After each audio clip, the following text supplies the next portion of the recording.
Hey guys, today we're talking about what it feels like to be a cloud farmer. Quiet day among the floating isles where your fields are woven from mist and sun. And your harvest is dew, breeze, and the sweetest rain you can coax. If you like these, make sure to subscribe and tell me where you're listening from. Are you about to fall asleep, working late, or on a long drive beneath a sky that looks like it might drift away? So, it's early, the kind of early that still remembers last night's lullaby. The island is all soft edges and unhurried corners, pale stone, tufted grass, a scatter of low cottages with railings bleached by light. I wake to the kettle's small, polite rattle, and the warmth a clay stove keeps long after the embers sigh. Their good nights. The air through the window tastes faintly of salt and rope and the cool of unlit lanterns.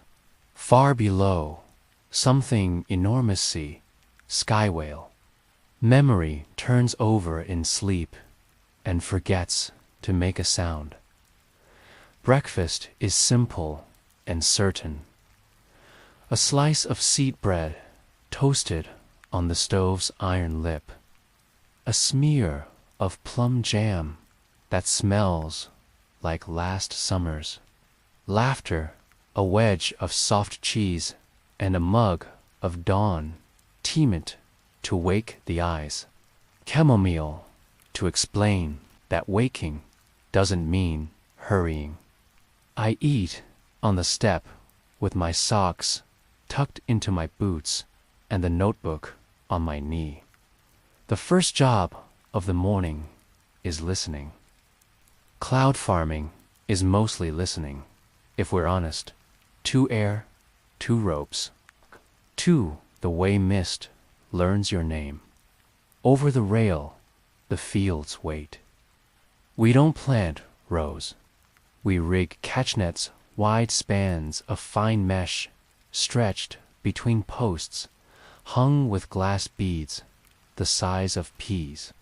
Overnight, the beads sip the fog, and the nets go heavy with dew. I shoulder the dew from a wooden yoke with 2 nets rolled on spindle's end, walk the upper path, slow as a thought you don't need to finish. Everything is damp with kindness. The first net unrolls like a silver parchment. I gather its hem and draw the cold water down into the dew jar. A fat-bellied glass thing with a rope handle. It fills in a voice like soft applause.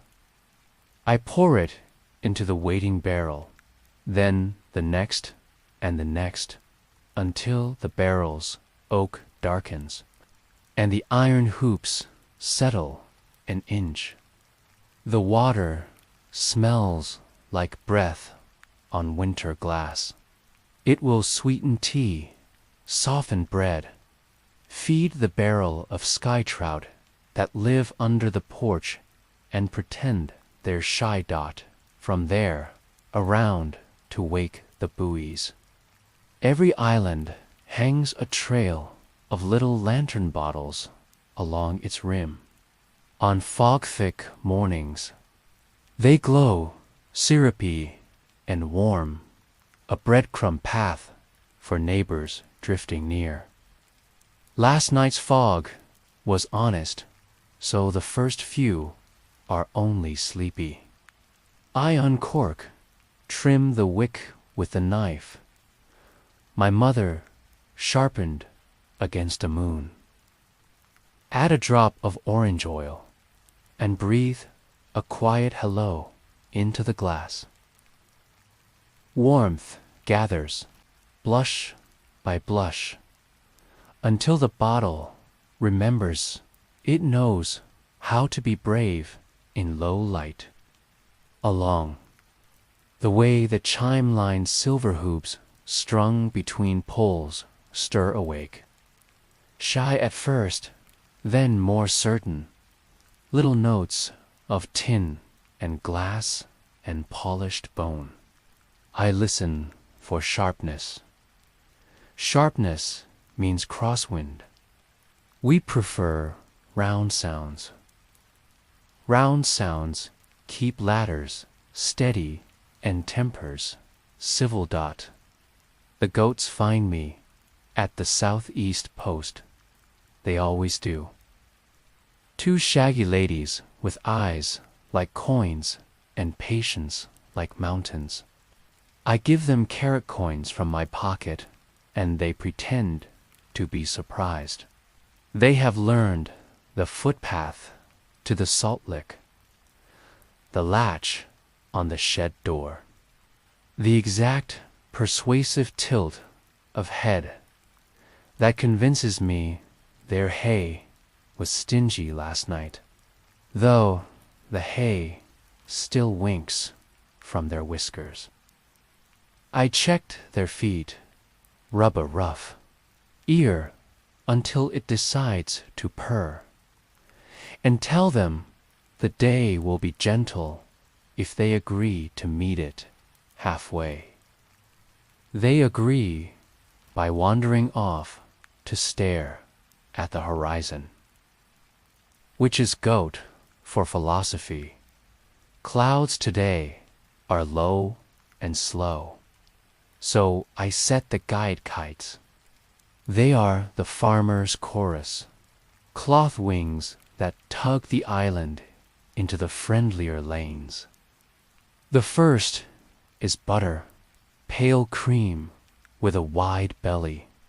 It catches the low drift and hums contentment through the cord. The second is thistle, green and narrow, trimmed with little bells that tell me if the midwinds are playful or peevish. The third ink climbs until the line thrums against my glove, and the wind speaks directly into my bones. I anchor them to the posts with knots my grandfather taught. My hands, butter and thistle, give back a calm chord. Ink adds a high thread that says not to take boats out too far, and maybe to double tie the ladder if we're being proud about not falling, with the island smugly well behaved.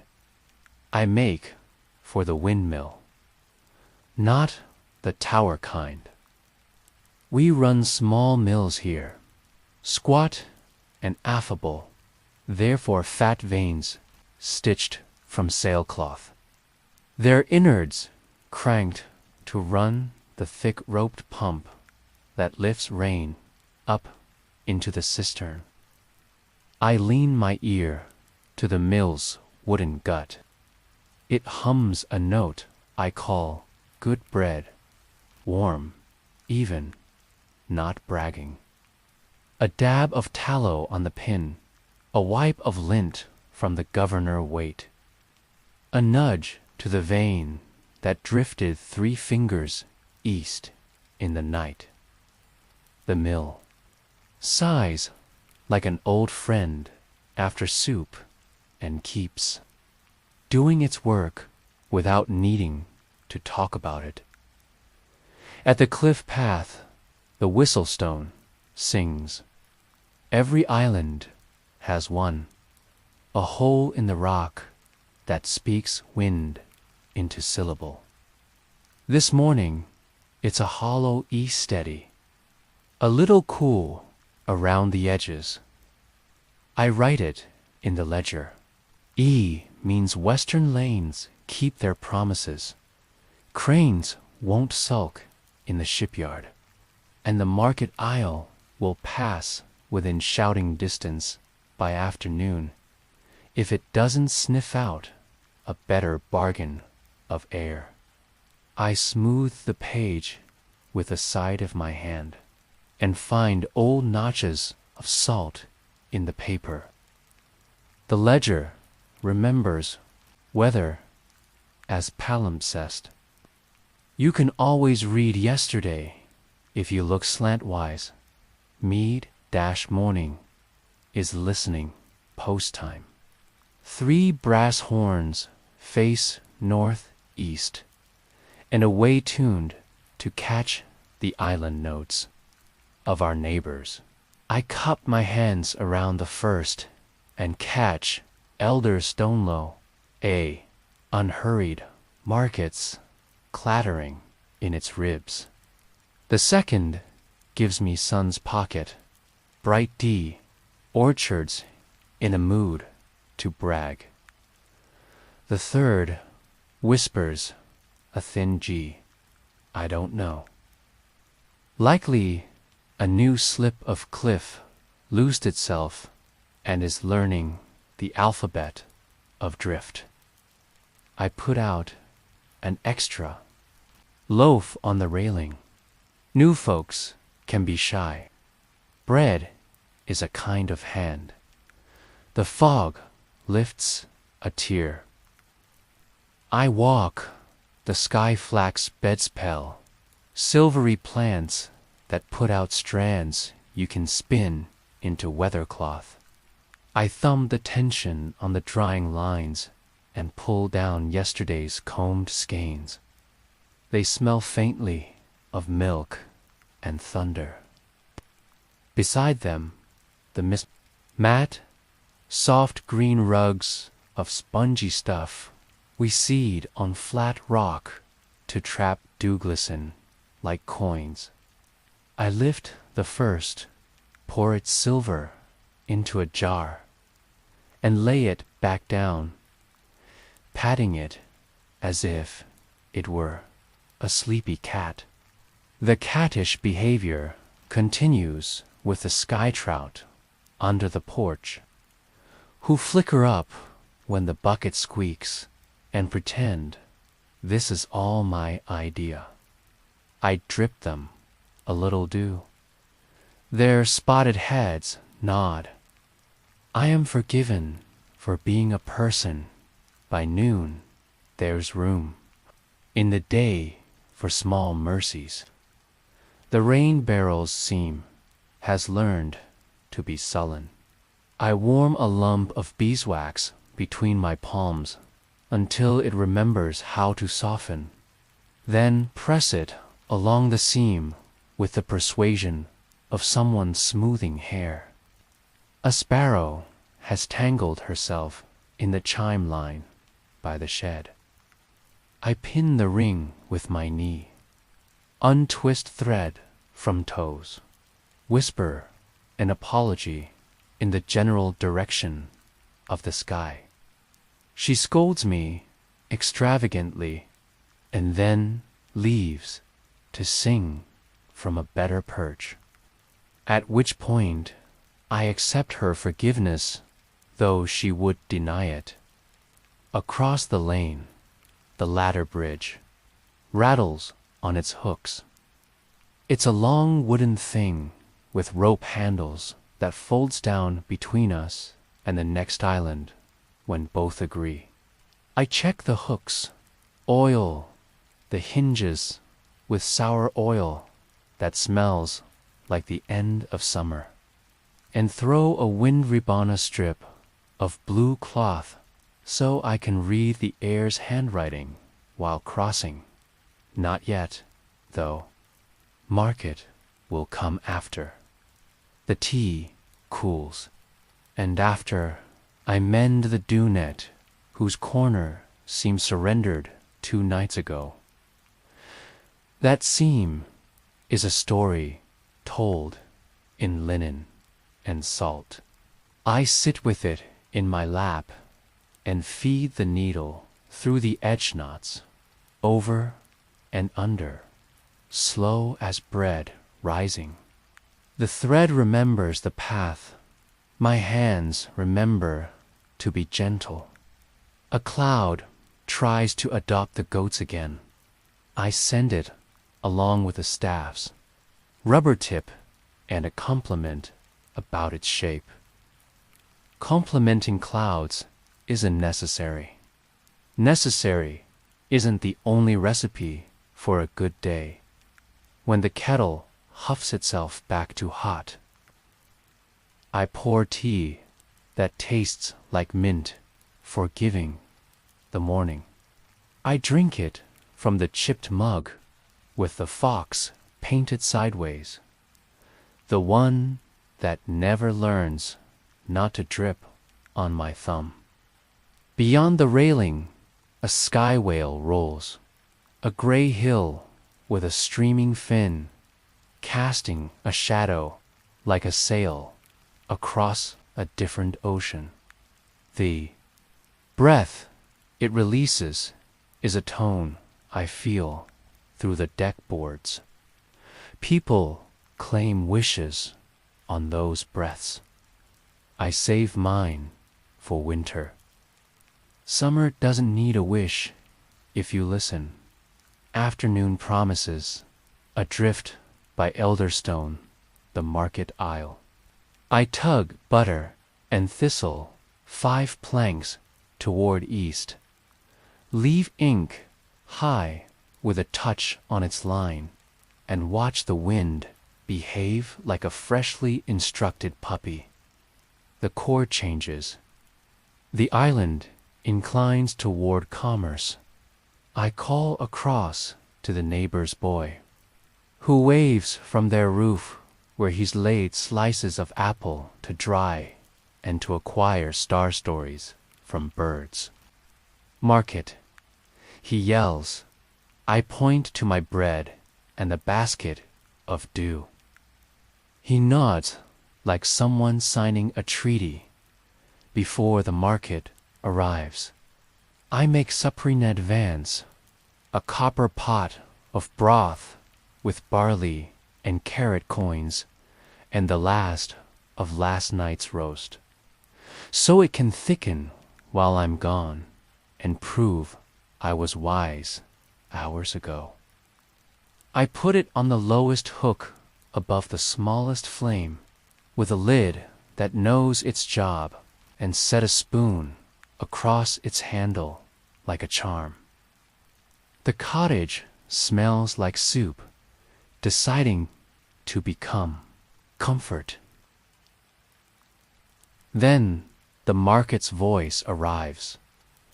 Distant bells, cartwheels, speaking wood on wood, a murmur that has traded with 1,000 throats and somehow remembers mine. Elder Stone looms past, broad as a village, and a third, a Guinans like parrots, flags like poetry.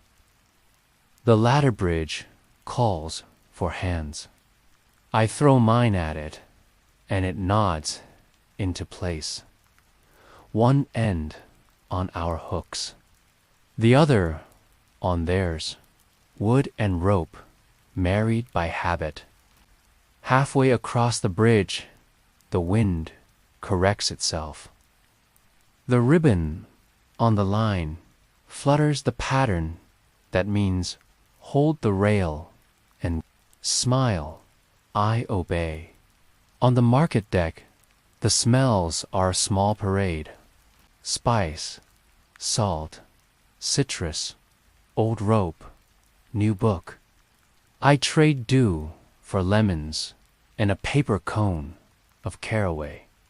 I trade a loaf for beeswaxing next week's promise, because I use the wax and I like the promise. I buy a whistle beetle in a cork jar for the goats.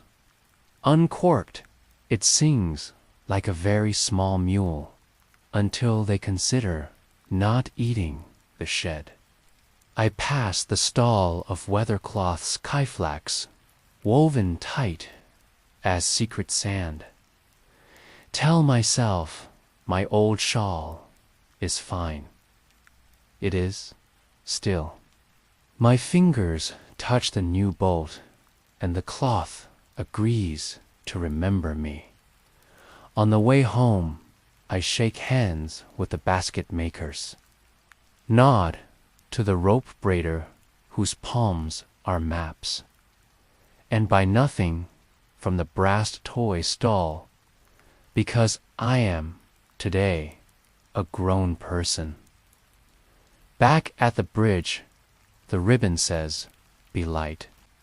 I let the island lift my feet and set them where the boards expect. The hooks accept the farewell. Butter grumbles at mid-wind and forgives it. Thistle rings once, then quiets. Ink hums my bones and tells me we behaved as practiced.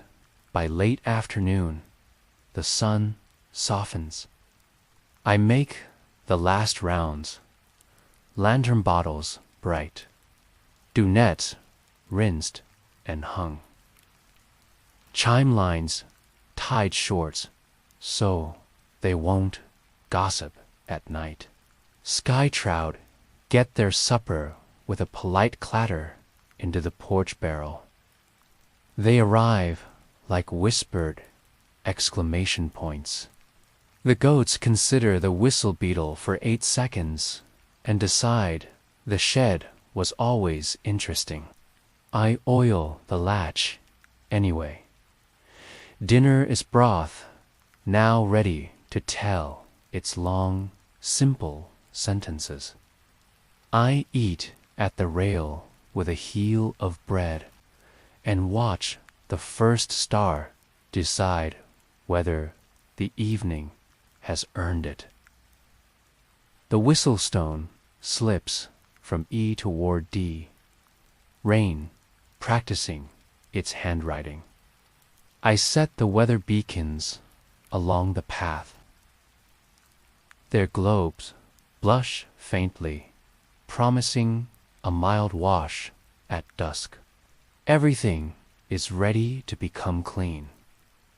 The first drops are late but generous, pattering on the roof like coins you paid yourself.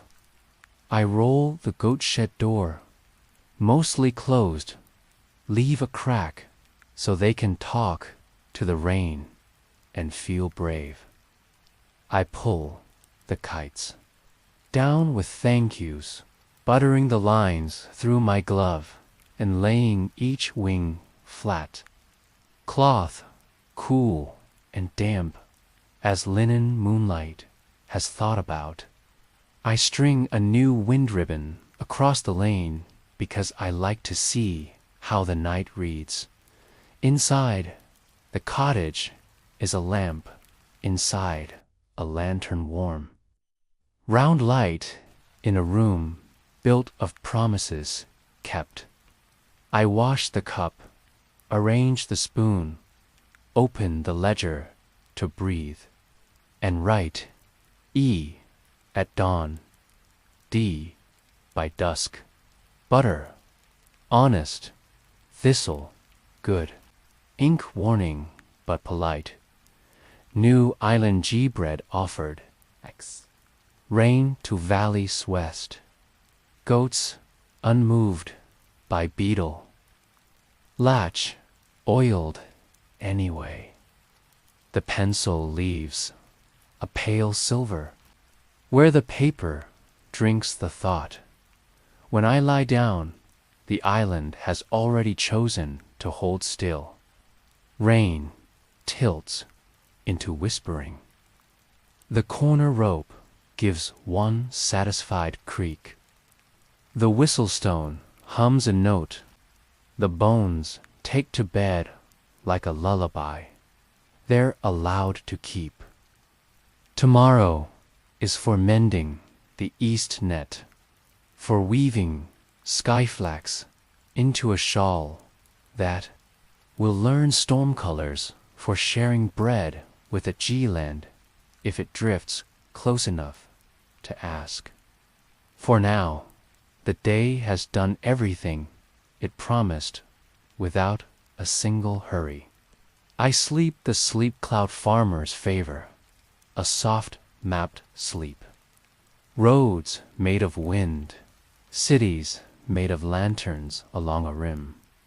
Sometime after midnight, rain becomes a thought instead of a sound. The quiet wakes me the way a missing weight wakes a shelf. I pad barefoot to the door and lean into the cool. The world has washed its face.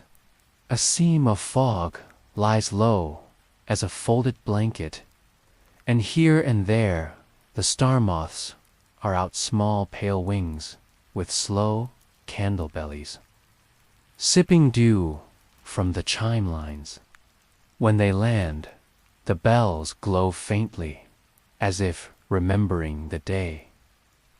I watch them long enough to become unembarrassed about watching. They are careful, devoted creatures. If you speak, they leave, okay? If you listen, they include you in their idea of stillness. A soft tug on the goat shed latch announces that one of the ladies would like to discuss oats. I shake 3 into the pen negotiations can be brief at this hour, and scratch the ridge between horns until breath evens. Across the gap, elder stone's lights have gone mostly to embers. Only the night bakehouse keeps a small sun. Farther north, a faint smudge, the G-land wears a single lantern like a button. It is closer than yesterday and drifting in our lane, cautious as a fawn. I tie the wind ribbon higher so the night can sign its name on it and leave a covered plate on the rail, the heel of bread and 2 lemon slices. Just in case a neighbor reaches us before breakfast and is too shy to wake me. Back in bed, thunder peers over a far edge of sea and decides against involvement. I drift under that decision, and the rest of the night pours itself into sleep like warm water. Finding a basin, dawn brings a rinsed light, all pearl and cream. The island smells faintly of wet rope and thyme. I set the kettle, slice the last of the seed bread thin enough to become toast with patience, and check the dew nets. The storm's generosity has filled 2 barrels. The hoops sit lower on their bellies, smug and useful. I carry buckets to the garden and pour a silver ribbon around the feet of the skyflax, which lifts its narrow leaves like it remembers good manners. The mist moss mats drink deeply and shine, plumped as if with pride. Today asks for a little mending before the wind builds. I take the east net down and spread it across the veranda, comb the beads free of grit, and rebind the corner. Seam where the linen gave up. The sound of thread through old knots is church quiet.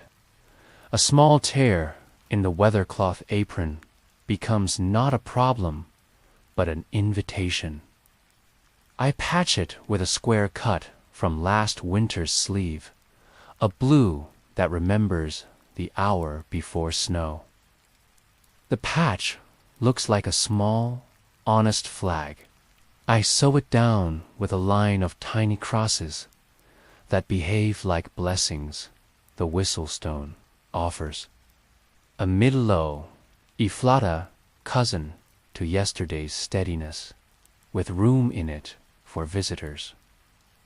Butter takes the low lane and approves. Thistle answers with 3 gentle rings, cross-current, playful, not unkind. Hums a clean high note along my wrist bones and suggests I postpone ladders until noon. I respect ink. I always do. By the second cup, the G-lend has drawn near enough to count its posts. It's a small thing, 3 cottages and a strip of herb beds, its cliff face still raw where it tore free. New rope along the rim shines with tar.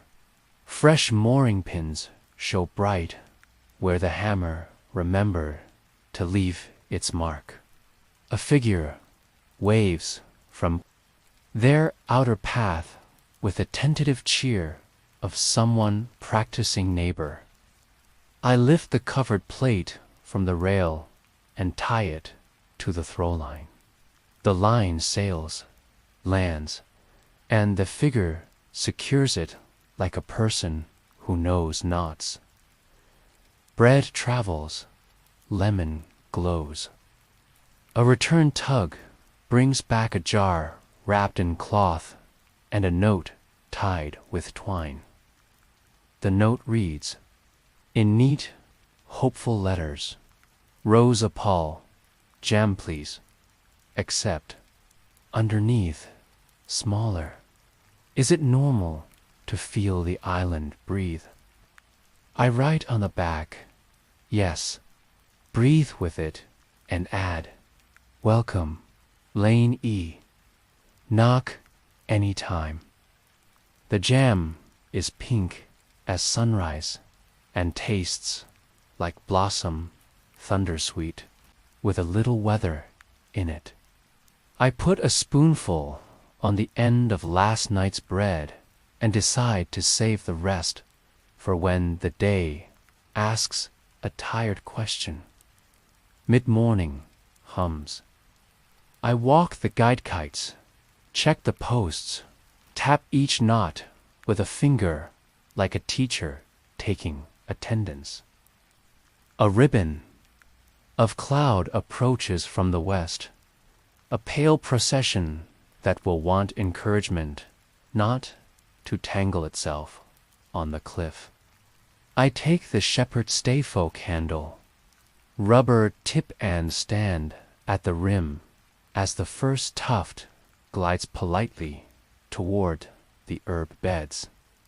A nudge here, a gesture there, and the cloud accepts the path I offer, slipping through the gap between posts without mussing anything that would hold a grudge. There is a satisfaction in this small steering that never grows loud. It lives at the size of a nod. Work shifts to rope and wood. The ladder bridge got rained on. The hinge pins want oil and a brief sermon on humility. I grease them with sour oil and turn each pin until it remembers smoothness. The handline gets a new splice. The splice gets admiration. Across the gap, the Jyland anchor team rehearses dropping a drift grapple into their new ring and hauling it up again. First try, clumsy. Second try, almost a song. I clap once. They bow from the belly, surprised into pride. The goats nap in the lee of the shed. Bellies round, noses twitching at dreams only goats can justify. The whistle beetle sleeps in its cork jar like a secret.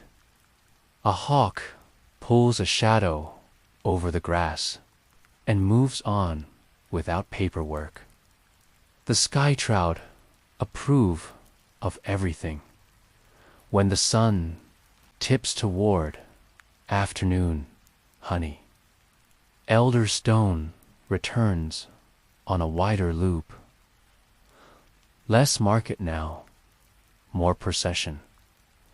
The awnings are folded. The flags are tired. The bakehouse still throws warm into the air. We don't put the ladder out. We trade only news on strings, a packet of almanac pages clothespinned to the handline, a strip of ribbon knotted in the code that means storm, 3 days west, moving lazy. The rope braider calls across that she try a new twist with flax. If I bring her a skein tomorrow, I wave the skein and we both pretend we can hear each other's details over this distance. Morning opens like a clean page, cool, light. The smell of rope drying, a shy patch of blue between two soft rinds of cloud. I sit up and the cottage stretches with me, timber giving one satisfied click as if to say, yes, that did the trick. Kettle. Stove, the small ceremony of toast. The cup warms my fingers while the first chime on the veranda tests its voice and finds it kinder than yesterday's. The dunettes are full of the storm's good manners. I shoulder the frame and make slow paths along the posts, drawing silver down into jars. The water carries a faint mineral sweetness, like a polite apology from rain for tracking in. 2 barrels fill, hoops settling lower with a sound like a book closing. I pour a ribbon around the skyflax, a cup for the rosemary, a saucer for the thyme. The mist moss mats sip until they shine. Little planets that grew oceans while I slept. At the rim, the whistlestone gives a round, hollow D-A, friendly cousin to last night's note. D means visitors and laundry weather. I glance across the lane. The Guyland wears both lanterns and a third small light. A window, learning morning. A length of white cloth hangs from their ridgepole-washed courage, drying.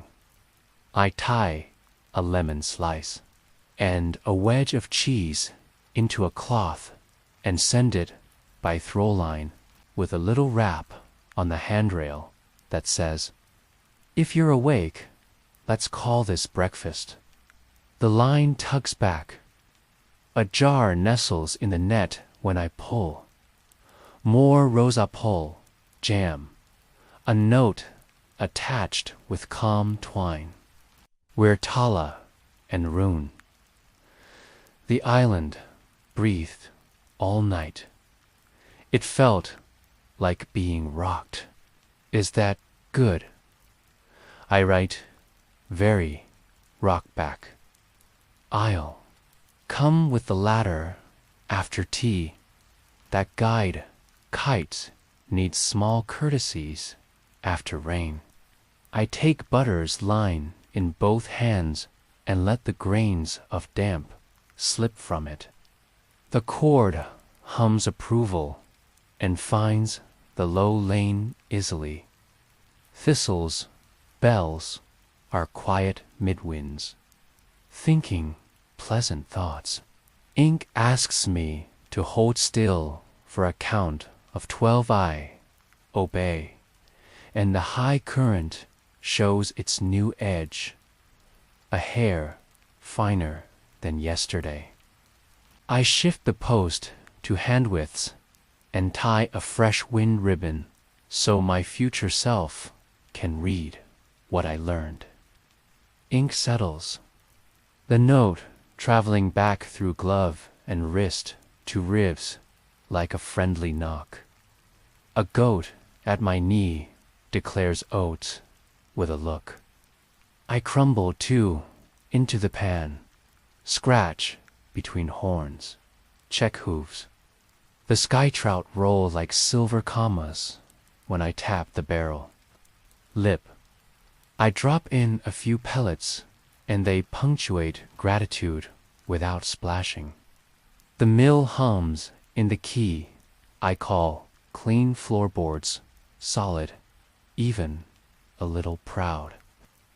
I wipe a dew jar with a cloth that remembers lemon and set 3 on the rail.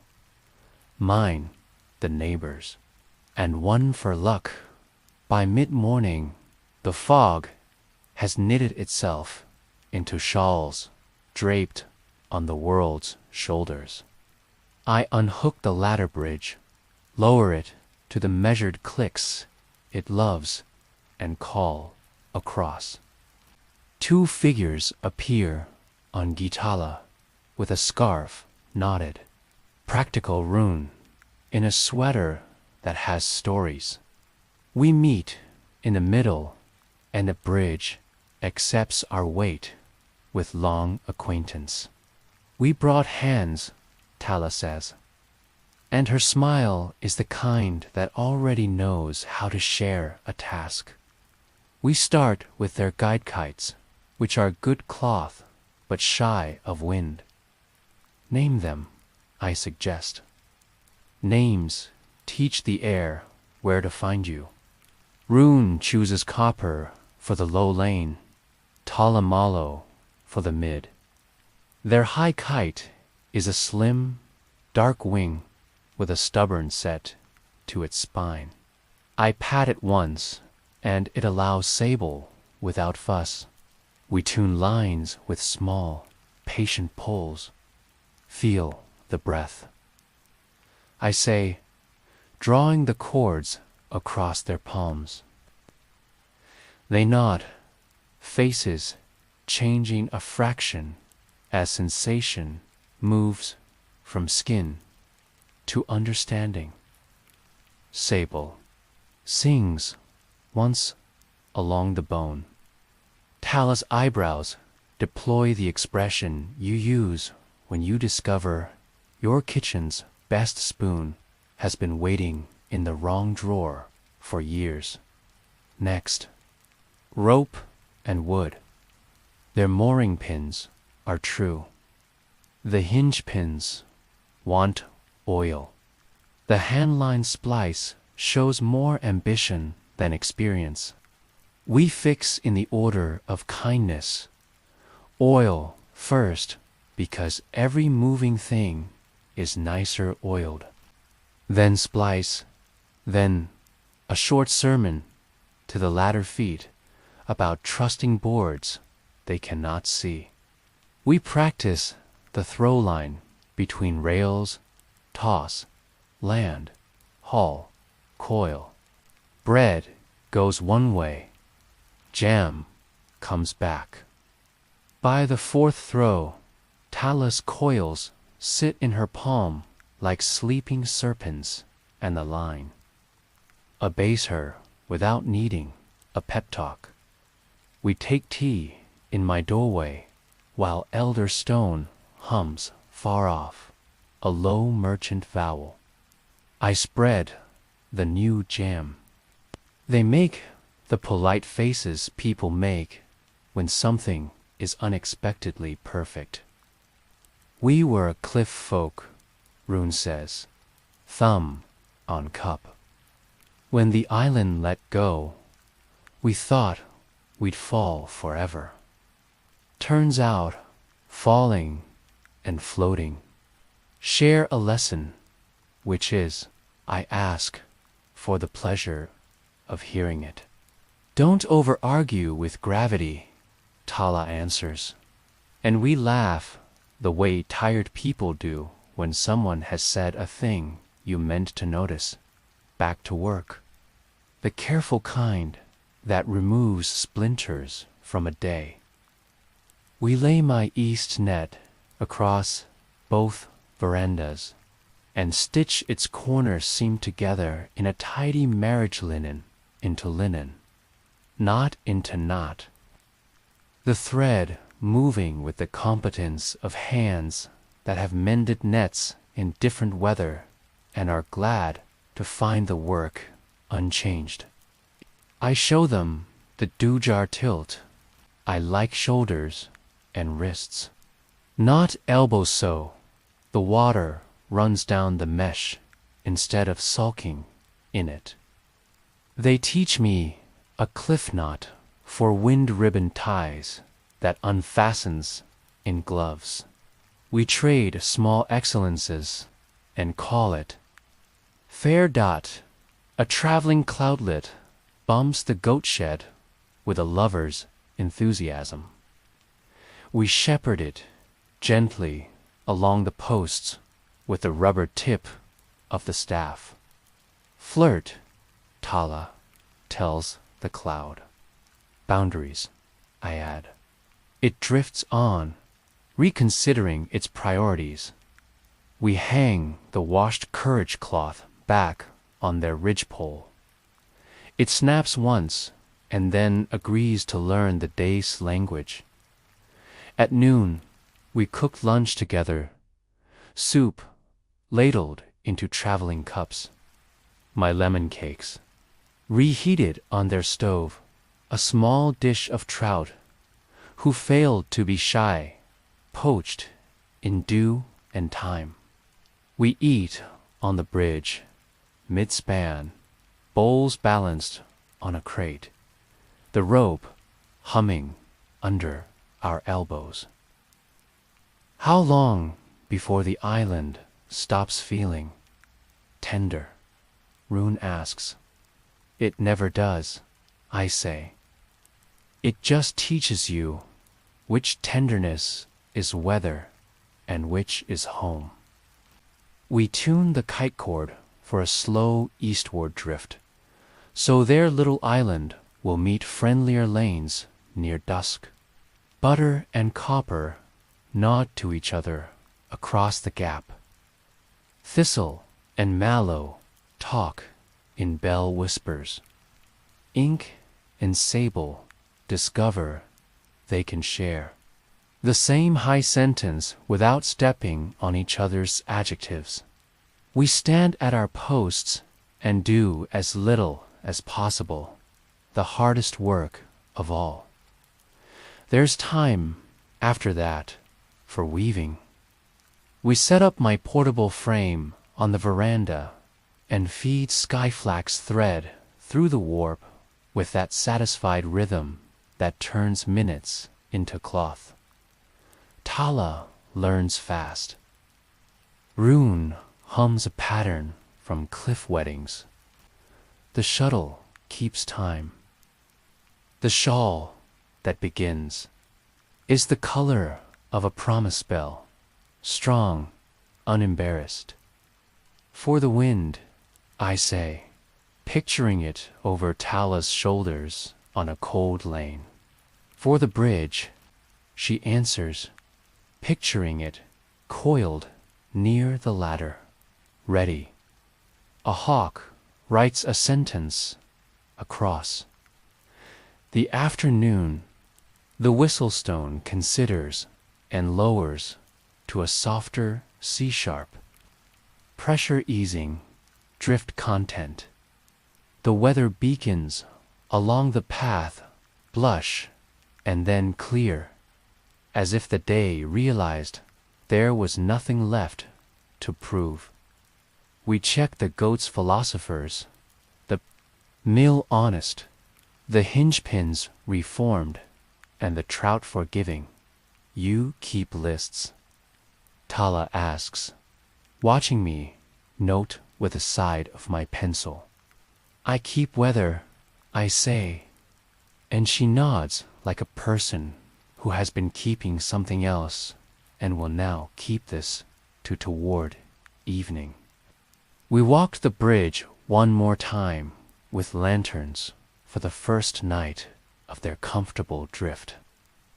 I show them the little trick with the wind, ribbon 2 knots, and a twist so it writes clearer in moonlight. They show me their cliff song for tying off a day. The notes sit low and warm in the ribs.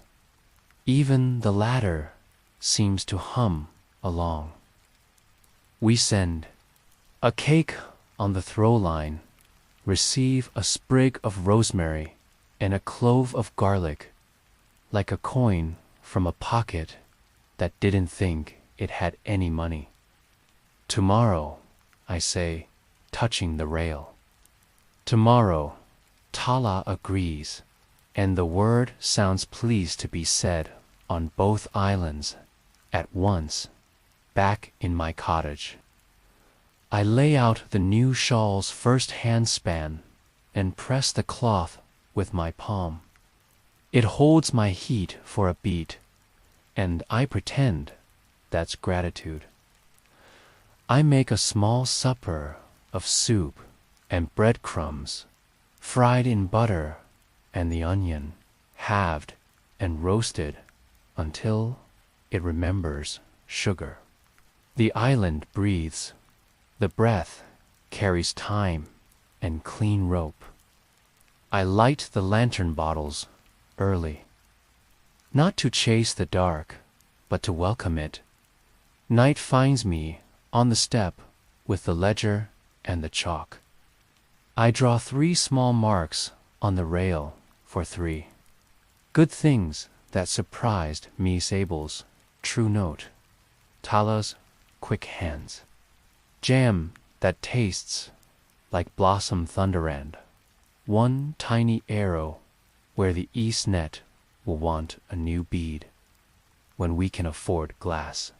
I add to the page G Island equals Tala and Rune. Copper, mallow, sable, obedient. Latter sermons, successful. Cloud flirt, managed. Shawl, begun. The pencil leaves its calm gray, and the page drinks it with gratitude. When I lie down, the island steadies under me, that gentle rock back that tells the body it can borrow the sky's cradle and owe no one for it. Across the lane, 2 lanterns burn a while, then one, then none. Somewhere between our posts, the bridge rests on its hooks, dreaming of feet. Butter whispers, thistle drowses. Ink watches the high lanes with a kind of considerate attention that doubles as a lullaby. I sleep not from spending myself, but from having been correctly used, which is the better kind of tired.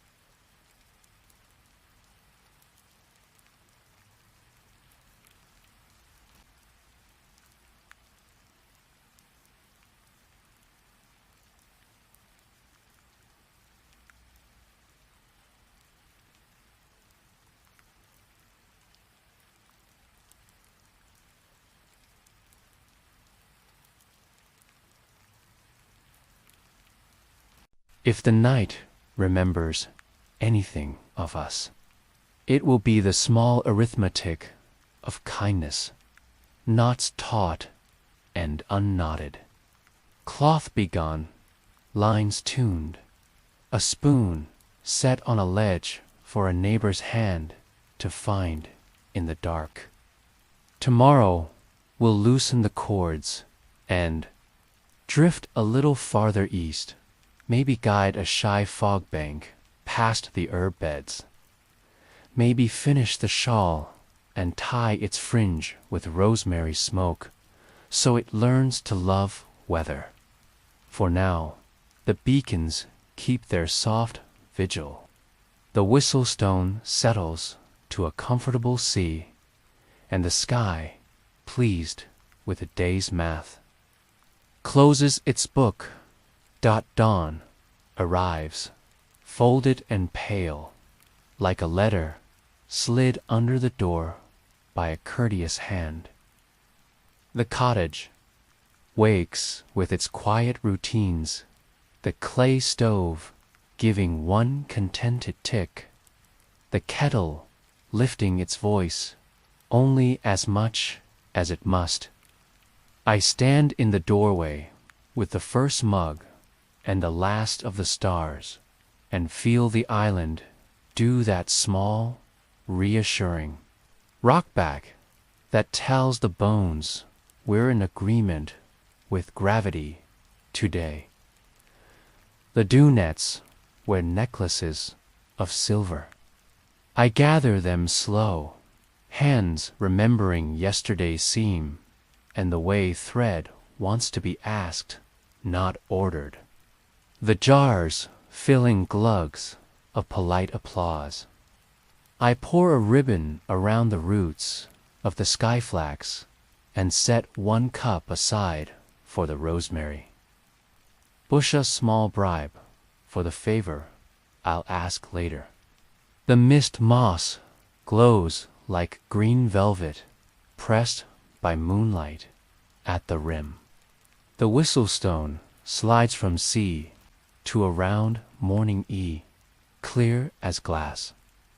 E is a traveling note. I mark it in the ledger, along with a modest promise I made myself. Loosen the chords, drift east a little, keep company with any shy fog that asks. Butter's line runs smooth through my glove, and the big cream kite finds the low lane at once, belly pleased. Chord a warm hum against the post. Thistle shakes water from its bell fringe and sings to clean notes. The midwind answers like a friend who has remembered your name correctly. Ink goes up steady and fine, the high air taking its measure and offering a hand. The 3 lines make a chord you can lean your back against. Across the gap, the guyland is awake. A narrow banner lifts from their ridgepole, white with a red. Threads stitched through its length like a heartbeat, tanned, talla waves from the outer path, scarf knotted high. Rune is tuning sable with the care of someone who has decided fear is simply information that asks to be sorted. Sable gives a true, spare note. I lift the throw line with a covered plate, 3 lemon cakes, and a short note, East Lane friendly. Keep copper honest. Back comes a jar tied with twine, warmer this time. Honey, the label says, and below, from cliff bees who prefer a view. I add a bright mark in the ledger for honey and the generosity that named it by mid-morning, the promised. Fog arrives polite as guests who brought their own chairs.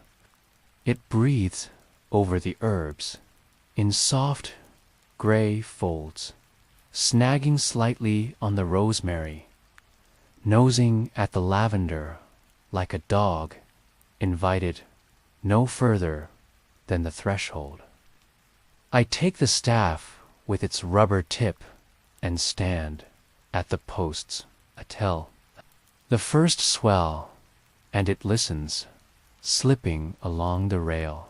Mind the beds, I tell the net, and it glides obediently through the gap the wind has left, trailing a damp hem that kisses time and then goes. Tala appears on their rim with copper in hand. We gesture in the same slow language. And between the two islands, the fog moves as gracefully as a long dress learning stairs when it thins. The air brightens to milk and pearl, and the skyflax shakes dew from its narrow leaves like a cat giving up on dignity. I carry the portable loom to the veranda. The shawl waits where we left it, a handspan of pale strength on the warp. The weft smooth as good advice. I set the shuttle, moving the small thunk, pull, pass the rhythm that oils time and work, the length until it measures from wrist to wrist. Tala comes over the bridge with her own shuttle, Rune with a basket of fringe thread. We sit 3 in a row under the soft clatter of chimes, the island's breath keeping count. When the weaving is done, it's time for fringe and blessing.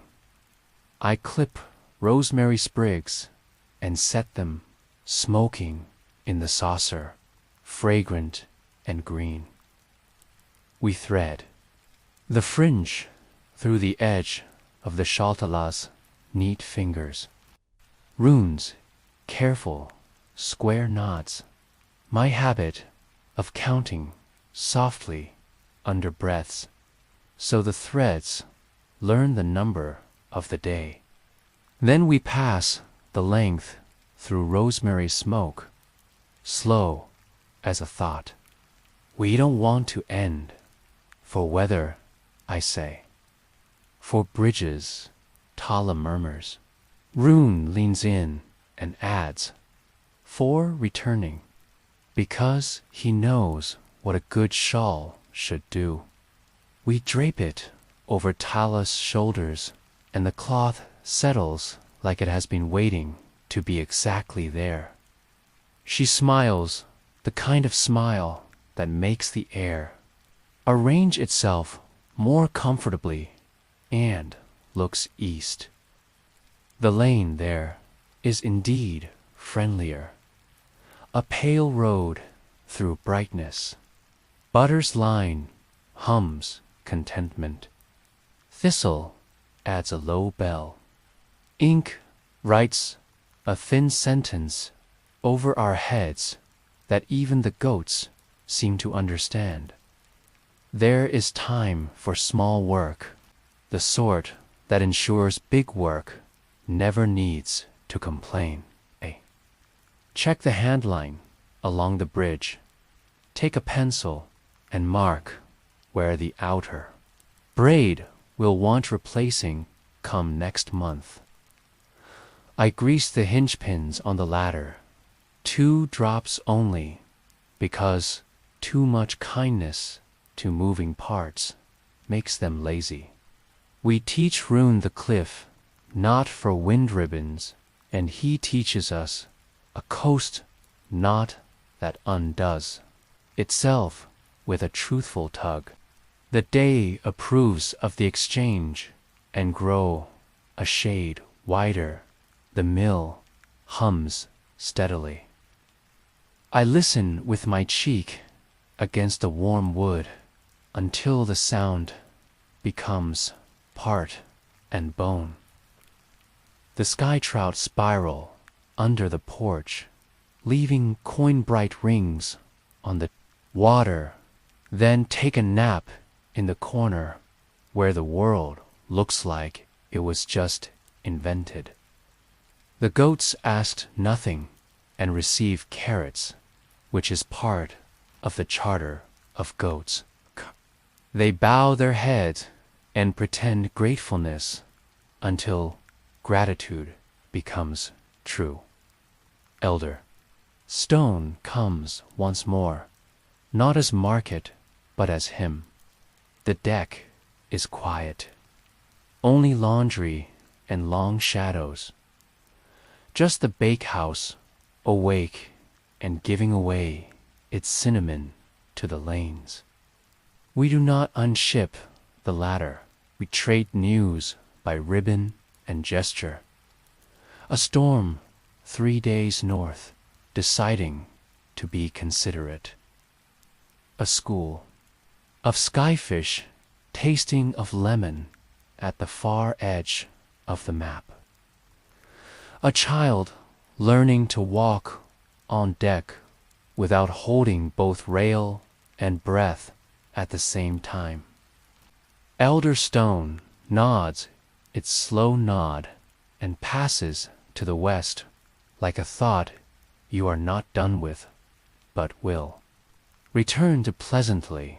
By afternoon, the lane has done exactly what lanes do. When treated with respect, it has taken us where we meant to go without fuss. We drift east a little, just enough to change the view. New seam of sea, a different color of distance, the small, proud profile of G riding smoothly to posts north. Copper rising and falling with quiet purpose. Mallow singing back to thistle. So both islands remember their manners. Sable, high and certain, writes a narrow path to the horizon, and the horizon does not mind. We decide, because days deserve ceremonies, to have a bridge supper at the blue hour. Bring your bowl, I write on a bit of card, and tie it to their handline with a sprig of thyme. Back comes a card that says, we have onions and the courage to chop them. I take that as consent. Before supper, the day offers one last piece of arithmetic. A shy fogbank returns, less certain than the morning lot. It pauses at the goat shed with a familiar hesitation. We shepherd it along the posts like before, only gentler, because repetition teaches kindness in smaller increments. It slips away over the beacons, leaving a stitch of damp in my hair that feels like blessing. The blue hour gathers lantern light and shadow, the sky pretending to be a shallow bowl, and meat in the middle, bowls and spoons, and the shared good idea of soup. My pot holds barley and broth and lemon rind and the day's small luck. Theirs carries onions sweeted in butter, a spoon of honey, a pinch of crushed caraway. We pour the one into the other, and the steam that rises belongs to both islands without argument. We eat on the boards that know our names, elbows touching, rope, knees remembering how to share. We speak of necessary things and unnecessary ones. How a shawl should hold a shoulder like a companion rather than a rule. How Sable took to the high lanes after 3 honest adjustments.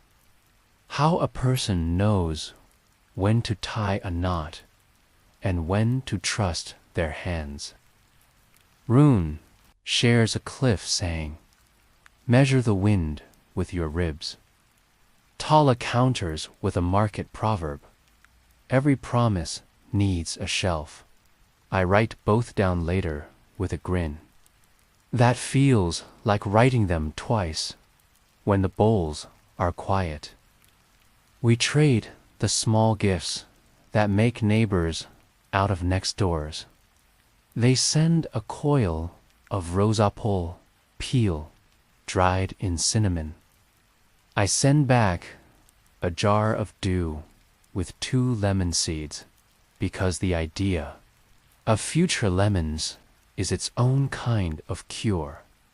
We fold the ladder with ceremony, rope coiled, pins oiled, a palm on each rung to thank it for not remembering our weight more than necessary. Evening settles into its lamp-incidal lantern self.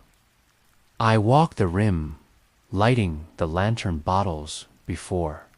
The dark has the nerve to ask for them.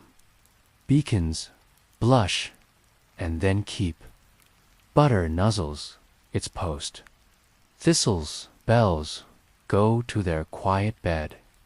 Ink looks once more at the high lane and then yields the night to stars.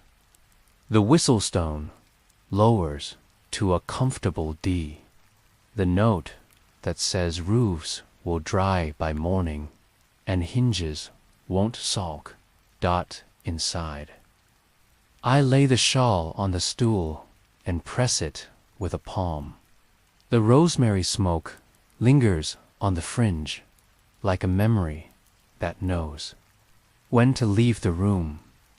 I store lemons in a shallow bowl with a handful of beans to keep them honest. I label the honey and write from cliff bees because that kind of specificity pleases me later.